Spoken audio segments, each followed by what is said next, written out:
Okay, greetings. Welcome to Pop's Collection, where we dissect and reflect from a movie or TV show. For my Pop's Collection, I'm Ron Tweedy. Joining me is Pops. And today we're talking about the film 300. Yes. Hello, everybody. Glad you're with us. Get your coffee or get on your exercise bike or treadmill or whatever you want to do while you're listening. Yep. And join us for a stimulating conversation. Yep. So, 300, another Frank Miller, our second Frank Miller and depending on how this goes, we'll think about Sin City. Is that what your thought is? Although technically we also did I would say Daredevil season 1 is very much Daredevil the Man Without Fear, which was also written by Frank Miller, and John Romita Jr. was the illustrator for that one. So technically we might have done, and obviously there's lots of other elements from the Tim Burton Batman movie that were borrowed from. That's true. So, that's true. Anyway. Yeah, this was definitely, I reflected on our show, our podcast about Conan the Barbarian. Okay. Yep. And how you had made a comment about, because of the way they shot the movie, that it made the characters more believable. Okay. That you could see them as being real characters. With this story, even though it was influenced by the 300 Spartans, a movie that Frank Miller saw when he was a young kid, like 6 years old or whatever it was. Right.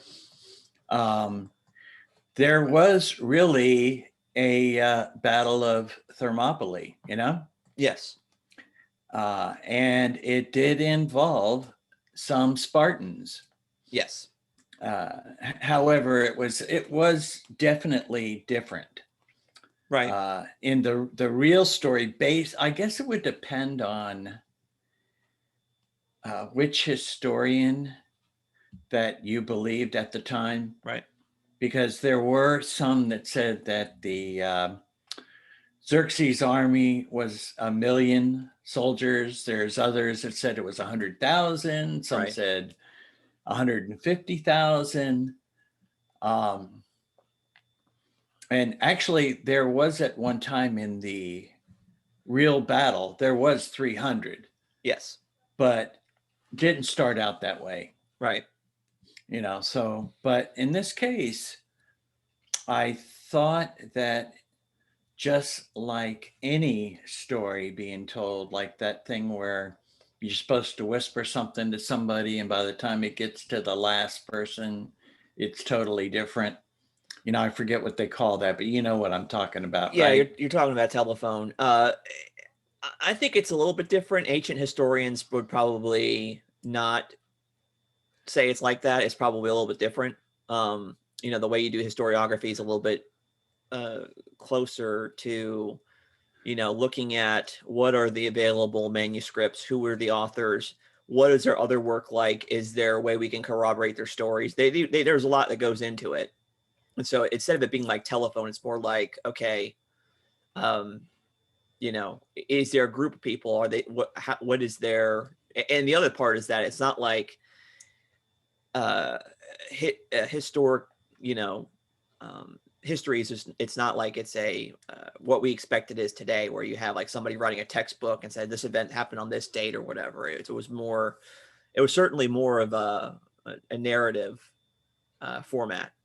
Right. Kind of like a lot of the noir movies. Sure. We're getting told a story in a certain way. This is actually how this story is being told by a character called Dilios. Right. It's a story within a story. Yes. A story within a story. Yep. What I really thought was neat about this, it is one of our favorite directors. Yeah. Zack Snyder. Right. Yeah. It is Zack Snyder. Yep. And he also co-wrote, even though they had Frank Miller as a consultant, he did embellish some of actually, Yeah. they were comic books from 1998. Yeah, Dark Horse is the Yes. publisher. Yep. Yes. So it was really a series of comics. Hmm. It actually did really good at the box office too. Right. It was a $65 million picture with a $456 million box office. So Yeah. it did pretty good. March 9th, 2007 was the US release. It got released earlier at some, oh gosh, I'm trying to remember, Putnam. It was some kind of a movie thing that they had in Texas where you sat through movies for 24 hours straight. Mm. I forget who put it on, but I remember reading about it. Okay. It was definitely interesting. And what I really liked about Zack Snyder and what he did with it Yep. is he chose to do something that was pretty original. He used this type of film process where he superimposed a picture on top of another picture on top of another picture, and you could see like all three. It was almost like a 3D thing. But he used the comics Right. as his storyboard. Yep. So he would take a picture and then we would know, like one that totally hit me specifically was when they marched and they got to the tree and all those people were, on the tree. Yeah. That was like right out of the book, Right. And it was like, oh yeah. And then you would see something else and you would say, oh yes, that was definitely there. So it was, I thought it was good, very good. I think mostly are because of the violence. Oh, certainly. I mean, there was some nudity in there. Right. And, I felt that the story itself with the politicians and the corruption and all that stuff, I think that was more, I would assume that there might have been something like that happening back in those times, but I don't know if it would be as prevalent as it is today. What do you think? No, I think I'm trying to. Somebody once said that the times change, but the battles remain the same. And so I think that's very true. So yeah, absolutely. The political side of things, I think that's definitely very, and you look at some of the histories, particularly with Rome, I'm thinking of, there were a lot of political shenanigans going on all the time there, even prior to the, prior to Caesar, it was still lots of things like that, backstabbing and whatnot. Yeah, I think that's different. You mentioned the style, and I do think that that's something that has, it's difficult because it's been so parodied since then, and kind of like it's become a meme and almost like the hyper stylized aesthetic, the super stylistic, the flash of slow motion and stuff like that. It's been definitely parodied a lot. And so it's almost like you have to remember, hey, this was the first film that really did that in this way to really, mimic the feel of the comic. Right. And he tried to stay true to that. Yeah, I agree. And he wanted that to, be that flavor the whole way around. Yeah. At that time, there were a couple other people that were attempting to do a similar movie to 300. Yeah. But thankfully, this got handled the way that it did, I thought it was an excellent movie. I appreciate the storyline. Right. Not so much those subplots that were not in the original comics. Like his wife, trying to um, get support for him, and that little Hmm. thing that they had with the governing body or whatever you want to call them. Yeah. And also the corruption with the mystics or whatever. What did they call them? I can't remember. Yeah. So you had the Ethos maybe, and then you had the Oracle that they had to consult, right? Right. The Oracle, which was, according to them, a virgin that was supposed to be for their pleasure. Right. So that was kind of weird. That was Yeah. off of the wall. But then right after that, and after they told him, Leonidas, that he couldn't go to war, Hmm. they were getting money from Xerxes. Right.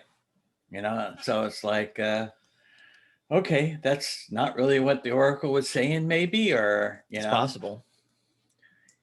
But what I read through this story was that Leonidas was a king, Right. and he believed in his people and the freedom of his people, so much so that he was respectful to the religion, Hmm. but he was going to fight for his people. Right.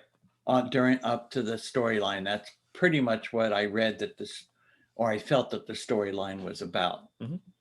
Certainly. Because let's face it, it gets to a point where it's just violence, Hmm. for a large portion of the movie. Right. So I'm thinking that's probably why Snyder put in the other little subplot stories, probably to not get totally off to just a graphic, violent tant. Well, I think you have to tell a story that, I mean, you have to understand his motivation, right? I think that's kind of the idea behind it. Obviously, when the movie opens up and you have the emissary coming from Xerxes, saying basically coming in there, threatening them, in a very non-direct way, and him not taking too well to that. And then, what happens to the messenger and all the people that he rode in with. That was, that scene is, forever, I think, and burned in popular culture's memory. This is Sparta, and then the kick and Yeah, everything. yes. So, yeah. So I think that, and as was the custom then, you definitely, as a king, you had to consult with the religious authorities on what to do, because they knew what the gods were going to do, because the gods controlled the different aspects of the world. And if you do something out of their favor, things will not go well for you. And so that was the idea, is that because of the season, there was a festival coming up, and they wanted him to stay home to celebrate the festival, to honor the gods. But instead, Leonidas thought that if there's no Spartan culture left to celebrate the gods, then what good is that, right? So I could see that as being his motivational point. mm-hmm. Yeah, I felt too that when Xerxes, messengers, Yep. I guess you would call them, Right. When they talked to King Leonidas, they disrespected his wife, Right. First of all, and secondly, they threatened their freedom by saying that you need to be submissive, and they called Xerxes the god king. Right. So with their beliefs, what they were, and they wanted them to be submissive to a different god. Yep. Right. So Yep. it would kind of make sense to me that, we live in a country where we're free to worship any which way we want. But in this case, that wasn't going to be the case, right? They Well, wanted them to be submissive to Xerxes as God. right. I think you need to make the distinction. It's not necessarily that, hey, you need to throw away the old gods and embrace the new one. It was, you keep doing what you're doing. You just have to, give your pinch of incense to Xerxes and you're good to go. That's what they were saying. You think so? Yeah, because Okay. so this is, I think, really one of the crux of the movies is that 3 times Leonidas is approached, 2 of them by people under the authority of Xerxes, and 1 time Xerxes himself. Correct. Yes. Offering him, you're going to be warlord of Greece. You're going to be in charge here. I'm going to give you everything. You just have to bow down to me and worship me, right? He didn't say you had to stop worshiping the old gods. He just said you just need to put me in the mix, and he couldn't do it, Right. Is that kind of like a Shadrach, Meshach, and Abednego? Yeah, I think Kind of. well, actually, it reminds me of most actually is Jesus's temptation in the wilderness.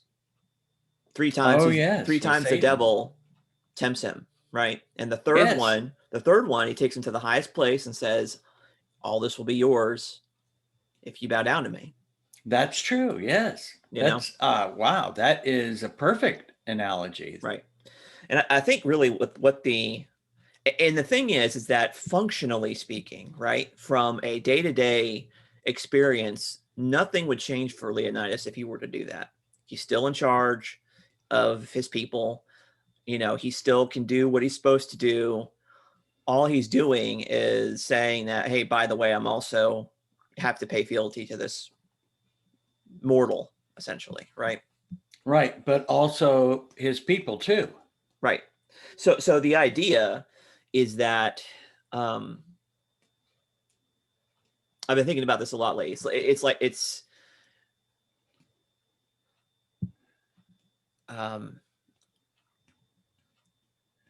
making yourself a slave to somebody else, right? That's what Xerxes is really asking to. That's what Leonidas is fighting against. He's not going to be a slave to no man. He's going to be a free man. There are free men here, right? That was his Yes. mentality, right? Yes. And from our perspective, whom the Son sets free is free indeed, right? Yes. And we have 2,000 years of church history that kind of exemplify that because in ancient Roman culture, when Christianity first arrived, the same thing. It wasn't that they were asking them to stop worshiping Jesus. They were fine with that. Just give your pinch of incense to Caesar and you're good to go. But what was so dangerous is that they had the freeman mentality saying, you know what, Christ is king. Christ is king, not Caesar. Yes, And definitely. that's what made it so dangerous. That's why all the persecution was. It wasn't the fact that, hey, Jesus is there, we're worshiping him, but we're also paying fealty to these other folks here. It's no, he is above. He's not like this. He's above. And so that's what it is. Right. And what happened to Rome? Well, it is interesting what happens at the end because, you really can go into it. On Amazon Prime right now, they have Francis Schaeffer's How Then Shall We Live, right? It's whatever it's called. But anyway, Right. the first episode's about the Roman Empire. Constantine does decriminalize Christianity after a couple hundred years of it, but it doesn't go well, right? But the kingdom of God moves on. Yes. So Yes. Well, kind of that part of yeah, that saying reminds me of the time that they tried to force Paul. I think it was in the book of Acts. yeah. And one of the Pharisees says, look, man, if this is not of God, then it'll fade away. But if it is, then nothing we can do about it anyways. You know, if it's of God, then God's going to make it come to fruition, you know, and as we know, it just grew and grew and grew and grew, you know, even through the suffering, you know, but Sure. I think that, you know, this battle, he knew, I think he knew that it was not a winning thing, you Yeah. know, but because of their mentality, Right. that they are bred, we got to see the origin of Leonidas, Right. Right. At the beginning. and that they are bred warriors from the very beginning. Right. And so, which made me pause to think, why are there some that are just politicians? You know, Hmm. I mean, the king was a warrior, Sure. you know, and there were lots and lots and lots of warriors. And he just took 300 of his closest friends on a walk, Right. Yep. you know, so, and their mentality was basically to fight as a group, that they fought together with Right. a shield. Yep. If you remember the part with the deformed character, Yeah. If Italy's that or if was, Italy's. yes, that Yeah. he wouldn't have really, if they would have, his mother and father would have stayed in Sparta, he wouldn't be alive, That's true. you know. Yeah. And even though his heart was to be, he wanted to be part of the Spartan army, when Leonidas asked him to raise his shield and he couldn't, he said, well, you know, I can't use you, you know. Yep. So uh, maybe Leonidas could have handled that in a better way, and he wouldn't have been, you know, betrayed. But that actually happened in the real battle too. Right. Yeah. But I don't know if it was a deformed guy, you know. Well, I think the interesting thing about that, because you're right, obviously that ends up being it's because of Leonidas' rejection of Iphides. It is if he wouldn't have done that, he probably wouldn't have gone to Xerxes, and Xerxes wouldn't have promised him everything, and then he probably wouldn't have sold them out. It's possible.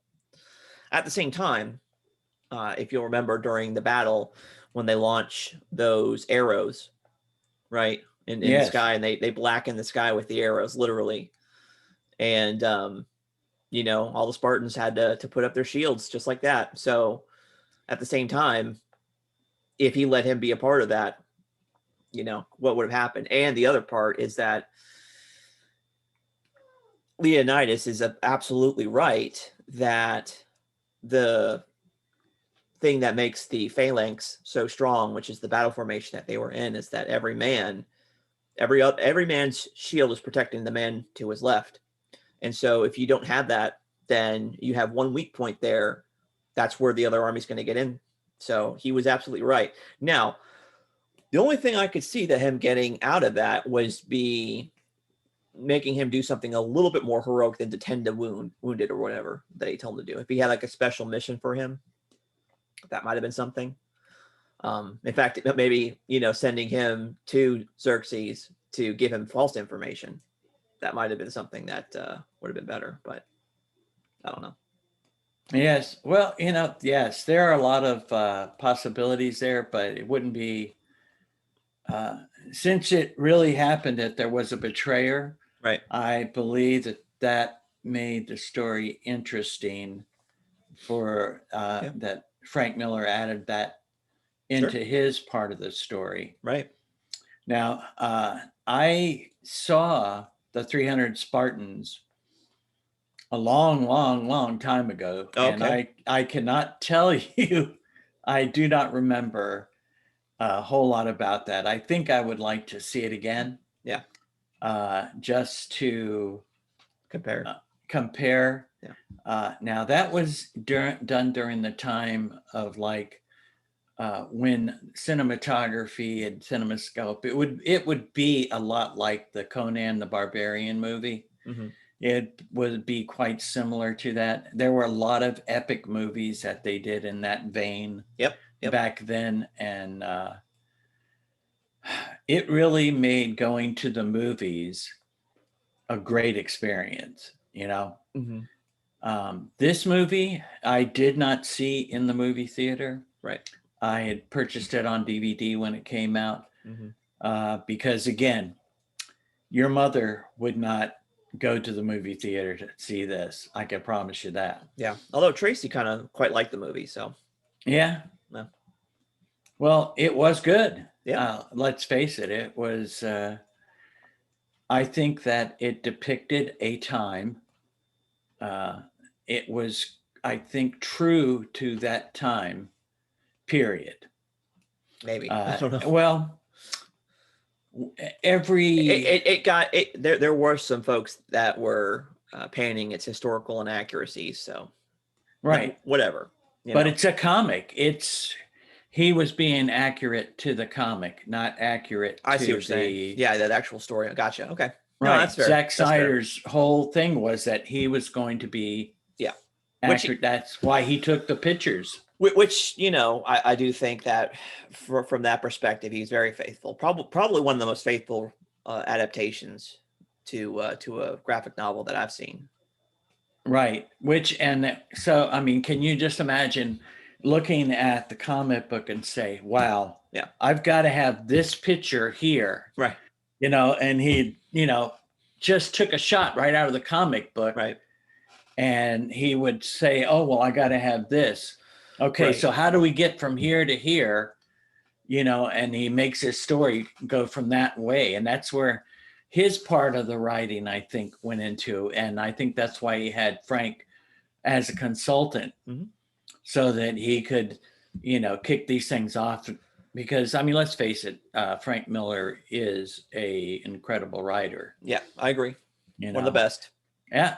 And he actually, in this comic, he actually was drawer in the comic too. He was artist. Well, he did that with Daredevil as well. He was writing and drawing, and then he also wrote The Dark Knight Returns and drew it as well. So he's done a number of where he's illustrating and writing. But I do think that he's a better writer than an illustrator. Right, but I mean his art style is really cool. I like it. I mean, that cover for the first Dark Knight Returns with old Batman.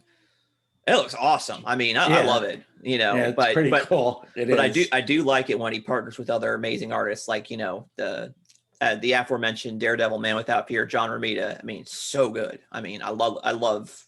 Yes, yeah, it's so good. And the Spawn Batman that he did with Todd McFarlane, I think. Yeah, I after we talked last week, I wanted to look that up, and after we got off, I got onto another tangent and I forgot all about it. But now that we're talking again, as soon as we get off, I'm going to look at it up again and see what it's, because I think I'd like to, just check it out and see what it is. I'm not going to spend a whole lot for it, but if I can pick it up relatively inexpensive, I'll probably get it, Cool. Just something to have, Yeah, totally. Okay, so back to the story. I'm sorry. No, that's fine. I got off a little bit on there. Well, I mean, the story itself actually is extremely straightforward. You have 300 Spartan men trying to fight off the Persian army, and they do a valiant job at doing it. And it's one of the few movies where the hero dies and is not coming back, which is I think it was really good, from that perspective, that, he has a heroic death. And that is something else that, I think we talked about that a little bit with Guardians 2 about, dying with honor, which, certainly he did. And, trying to think about how Delios would have felt that, he couldn't have that honorable death there. He had to come back. Somebody had to come back to tell the story. Right. So. Right. And then to attack the Persian army again. Yes. Yeah. With much more soldiers, and, that being a rallying cry for the other Greeks and Spartans. to fight against the Persians.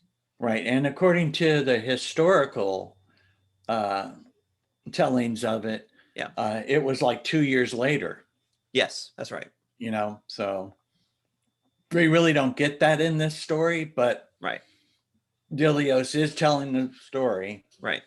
and the narrative is really good in Mhm. this movie. Yep. You get a picture before you get a picture. Right. And the nice thing about it is that like it's not overly complicated. Sometimes movies can get too complicated and like it's hard to keep up with things. And this one, because the story is so simple, I think it's more effective that way. Like I would contrast that with a movie like Dick Tracy, where the story should have been much more simpler in that film, and I think I would have enjoyed it much more. But there were so many things going on that they were cramming into one film that for me, it was hard to kind of keep up. Right. And which in the earlier days, I had told you there were actually 3 or 4 Dick Tracy serials. Right. And then there was a TV show, and there were like, I'm going to say 4 or 5 movies Right. on top of all that Right. to tell the story, because it's a continuing story. He's a Right. police officer, every day's another story, Right. Right. And So I didn't have to pan it all in one. I Right. agree. No, that's true. So I do think that we need to mention that there is a mutant amongst the 300, right? Did you notice that? Oh, you mean a person that plays a mutant that was in the movie? Yes. Stelios is played by Michael Fassbender, who is also Magneto in the younger Magneto, I should say. Yes, in the next series of X-Men when we get to that. Yeah. So yes, that's true. There is a mutant there, although he's not playing a mutant. No. No, it's we are actually, your mom and I are watching Mutant X right now, which was a 2000 Canadian series. Okay. That was because of Sony having the rights to X-Men. This was not allowed to be called a Marvel thing, although Stan Lee and some of the people from Marvel were consultants on it, and Avi Aved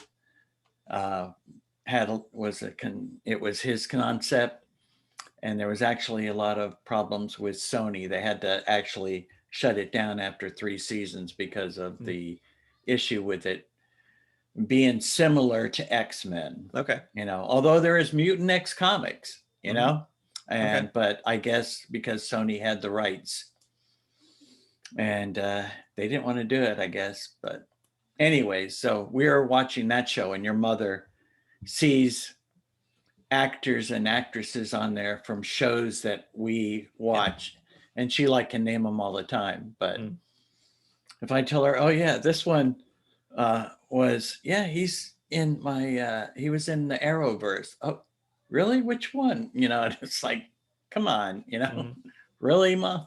Yeah. But anyways, it's good. Yes, we had to mention that. Yeah. So I'm glad you did. What did you think about the prosthetics in this and the different what do you want to call them? The different militaries. There was the Immortals, Right. all these different groups. Yeah, I mean, obviously, I would think that probably not the most historically accurate things, but I think it serves the story well because you had the idea about how the Persians, conquered. It wasn't like a assimilation conquering, right? Right. It was, okay. I could just assume that the Immortals, they're somewhere from East Asia, and it's like, okay, you can keep all that stuff. That you're still the warlord over in East Asia, but you got to send your soldiers to me, for my army, and that's how we got them. And obviously, the war elephants and the rhinos and everything. So I thought that was pretty cool. Oh yeah, it was definitely interesting, and the CG effects were done real well for the time. Yeah. of this movie. I still think it ages well. We saw it on Blu-ray last night or the night before, and it still looks good. It doesn't look realistic at all, but that's not the point. It's supposed to look like a comic book. So it was a stylistic choice I think Zack Snyder made to look more comic booky, even though it looks ridiculous. It's supposed to be ridiculous. It's a comic book, right? So Exactly. yeah. So And the makeup and everything with all the beads sticking out of the face and the nose and yeah, I'm sure that everybody would want that. Yeah. It was off the wall. And I just thought, all right, okay, we'll get through. Let's go to the next group. I can't wait to see what's coming next.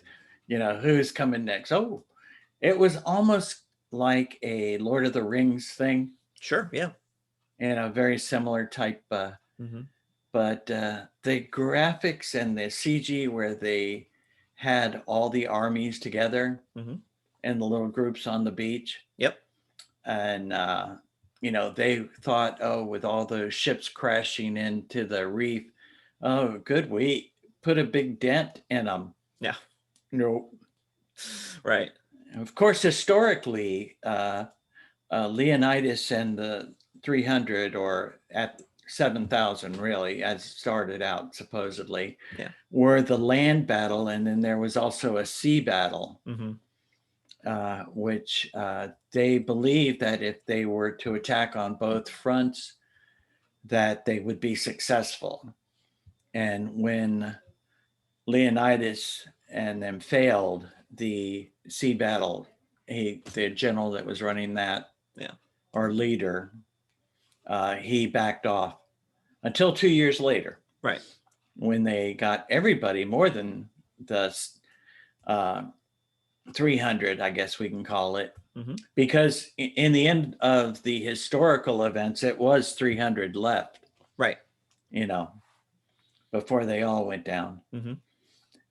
So the character of Xerxes, how did you? Yeah, I mean, I don't know. It was kind of a little off the wall for me. But. Well, like I said, I think it was just we're looking at the imagination of Frank Miller. What a Xerxes would look like. What a villainous Xerxes looks like, a god king. Someone who has that kind of mentality. What would they look like? What kind of jewelry would they have? So I don't. I mean, obviously, we're looking at that particular style. So, right, and which, to me, the throne, I could see that as being probably a good depiction of what a king's throne would be back in those days. Yeah, because I mean, when we read in the Bible about Solomon and his throne, he had lions, right, and gold. I mean, I just don't know if he had 100 slaves that it's able to carry it around for him, Yeah. But you never know. I mean, it could have been that way. You never know. Right. Because Solomon was in a time of peace. He didn't really have to go to war. So who knows? Sure. But anything else that you want to talk about? Other than, this thing was successful, and Frank Miller did another comic that was the prequel to this 300. Right. But he didn't do that until 2014. Right. So I wonder what got him to do that. Yeah, I don't know. Yeah. Maybe he wanted to tell the story about the sea part of it. I guess. I don't know. I don't know. Yeah, I mean, from my perspective, I think that the big thing is just, the whole concept of freedom versus slavery is the thing. I think the big theme for me. That's the big thing I took away from it. Like, we talked about just before hitting the record button, how the movie hit us a different way than we first watched it. That's correct. Yes. And to me, that's really the theme. I mean, are you going to fight? Are you going to allow yourself to become a slave to someone, or are you going to be a free man? And what sometimes to do that, it might cost you your life, but if it means that your family stays free, then it's worth the cost, or you have to count the cost at least of what that's going to look like. You know, from my perspective, I think that's the big thing. And you know, and there's this, there's this play of that. There's this authority and submission at the same time. So, you know, Leonidas has the authority of a king, but then he also serves his people by going to war and sacrificing his life for their freedom. You know, there's that interplay there. Yes. And the 300 that were with him, right, were there because they were loyal to him. Right. And they, you know, it's was an unconditional loyalty. Mm-hmm. Yeah. That if our king says this is what we need to do, Yeah. this is what we need to do.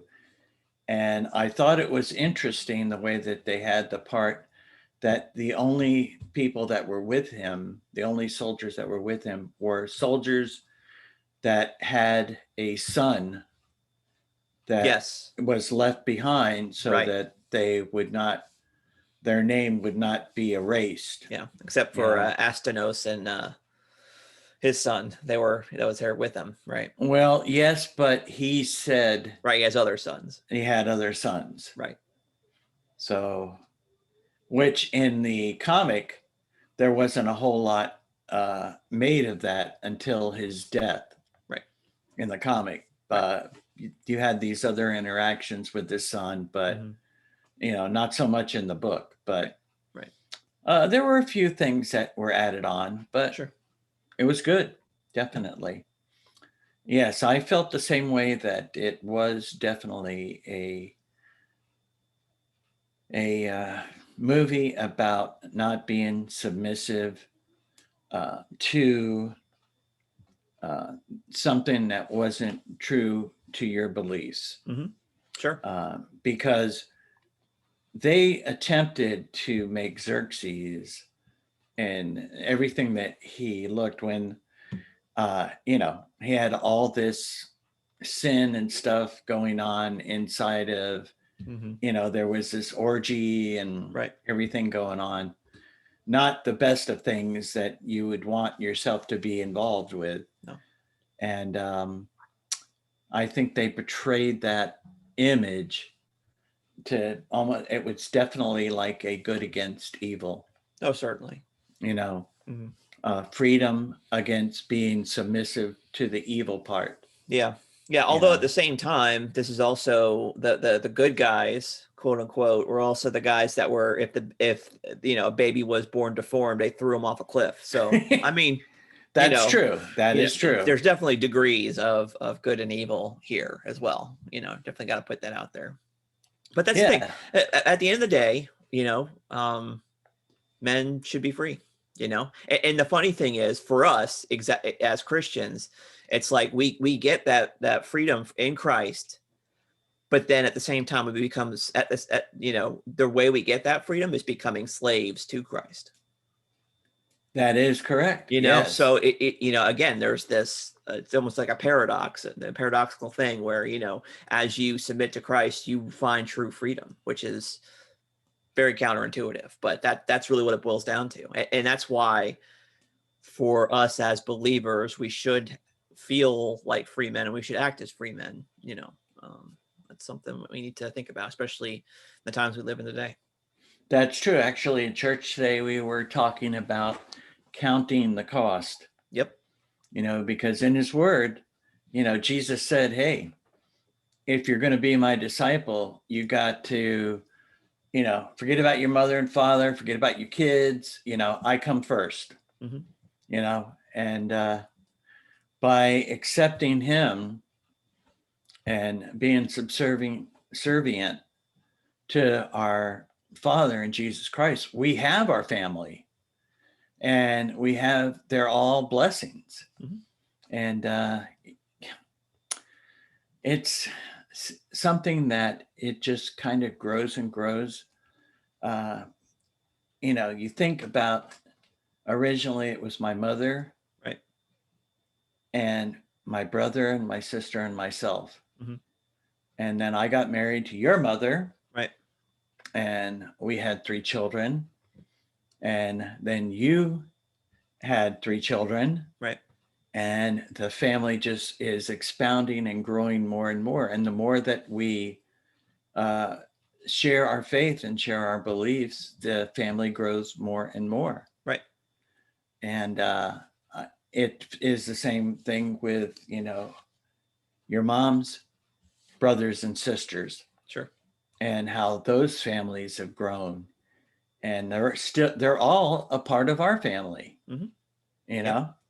And the same thing with my sisters and my brother's children and their children. Mhm. I mean, wow. I mean, if we were to get together, all of us, every one of us, we could probably take one of the Bahama Islands and Yeah. rent it all out, Sure. possibly, Yeah. But it's because we stay true to our beliefs, and we stay strong and try to, uh, stay faithful. Mhm. Don't always succeed at that, but we do have help always. Yep. So I just thought that was kind of interesting that Mhm. he did all that uh, in order to keep his people free Right. and make sure that there was somebody to carry on that name Yep. for. So definitely interesting. Yeah. Okay. Well, anything else you want to talk about?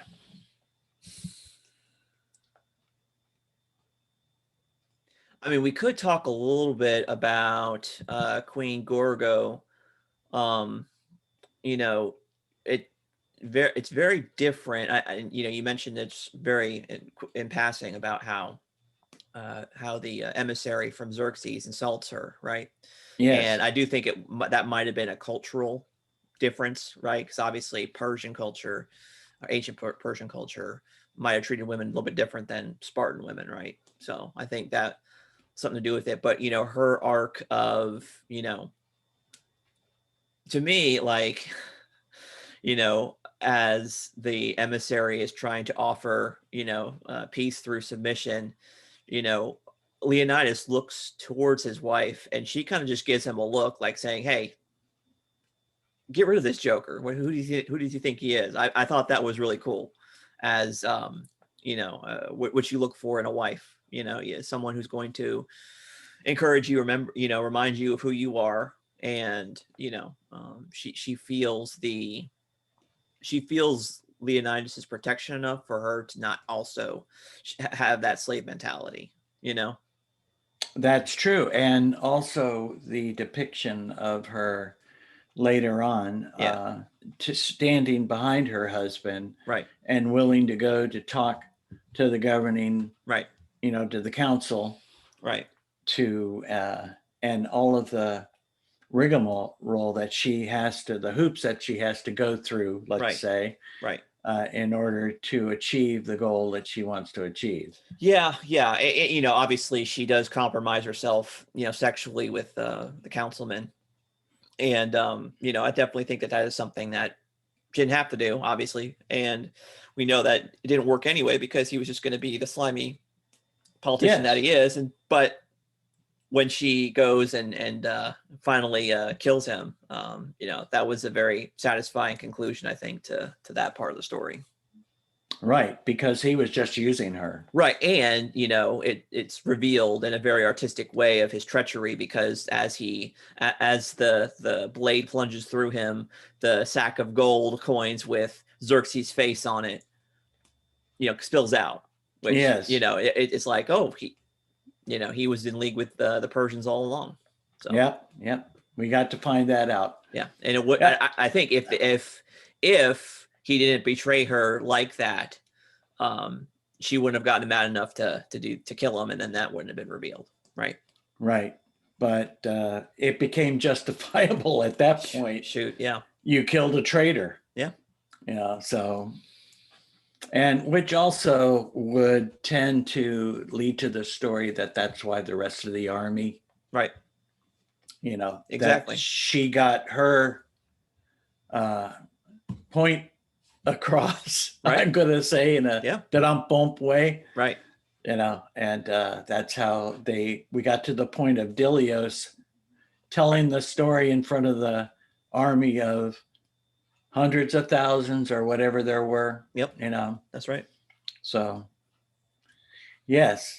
And again, a lot of that was none of that was actually in the original comic book. Right. So that was, I guess, a good subplot. Yeah. Yeah. And I do also want to mention that the very final part of the battle where Leonardus takes the spear and he throws it and it just grazes Xerxes' face, right? Right. And, you know, makes him bleed. So gods don't bleed, right? Yes, exactly. I should say men who claim their gods don't bleed, I should say. There you go. Because, you know, obviously our Savior definitely bled for us. Yes, when he was human. And he was willing. That's the other part, right? He willingly did that versus Xerxes, who was not, you know. No. Right. So I think that's the other interesting thing. Like I always remember the what movie was that? Predator, where, you know, Arnold's like, if it bleeds, it can die, you know, whatever. So very good. Well, you know, we have the opportunity sooner or later to do Alien versus Predator, because that was definitely a comic book. Yeah, I know. Yes. I know it's probably not on your list of movies that you'll want to do, but the first story was really pretty good. I liked the first movie. Sure. Like the original Alien movie, the second one was more just a bunch of aliens and stuff jumping around. So not as scary as the first one. It's different. It's you know, when the Alien movies, which probably shouldn't get into right now because we're trying to wrap this up, but you know, it's totally different. You know, it's not. I don't know. It's different.